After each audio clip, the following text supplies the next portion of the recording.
सार्थ श्री तुकाराम महाराज गाथा अभंग व अर्थ भाग 51।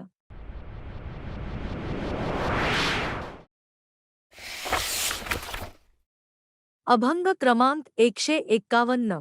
ऐसे ऐसियाने भेटती ते साधू, ज्यांच्या दर्शने तुटे भवबंधू, जे का सिच्चदानंदी नित्यानंदू, जे का मोक्षसिद्धी तीर्थ वंदू रे एक, भाव सर्वकारण मूळ वंदू, सदा संबुद्धी नास्तिक्य भेदू, भूतकृपा मोडी द्वेषकंदू, शत्रु मित्र पुत्र सम करी बंधू रे ध्रुव, मन बुद्धी काया वाचा शुद्ध करी, रूप सर्वत्र देखोनी नमस्कारी, लघुत्व सर्व भावे अंगीकारी, सांडी मांडी मीतूम पण ऐसी थोरी रे दोन, अर्थकामचाड नाही चिंता, मानामान मोहमान वर्ते समाधानी जाणोनी नेणता, साधू भेट देती तया अवचिता रे तीन, मनी दृढ धरी विश्वास, नाही सांडीमांडीचा सायास, साधुदर्शन नित्यकाळ त्यास, तुका म्हणे जो विटला जाणीवेस रे चार।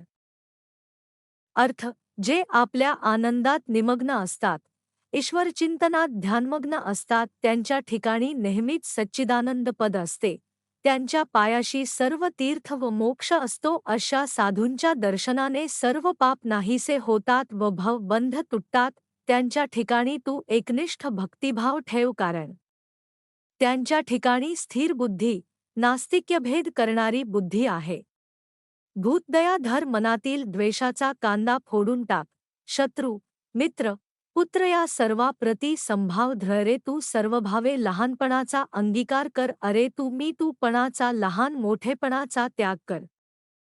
शरीर वाणी मन आणि बुद्धी शुद्ध असावी, सर्वत्र विठ्ठलाचे स्वरूप पहावे, विनम्रता असावी, अहंकार नसावा, ज्याच्या मनी धन कामवासना नाही, मान सन्मानाचा मोह नाही, जो समाधानी वृत्तीचा आहे, त्याला संत सज्जन आनंदाने भेटतात। तुकाराम महाराज म्हणतात, मनामध्ये विठ्ठलाविषयी दृढ विश्वास धरा, आणि जो इतर कोणताही खटाटोप करीत नाही व जो प्रपंचाला विटला आहे, ज्याने आवड निवड टाकून दिली आहे, त्याला संत सज्जन नित्य भेट देतात, साधू दर्शन नित्य घडते।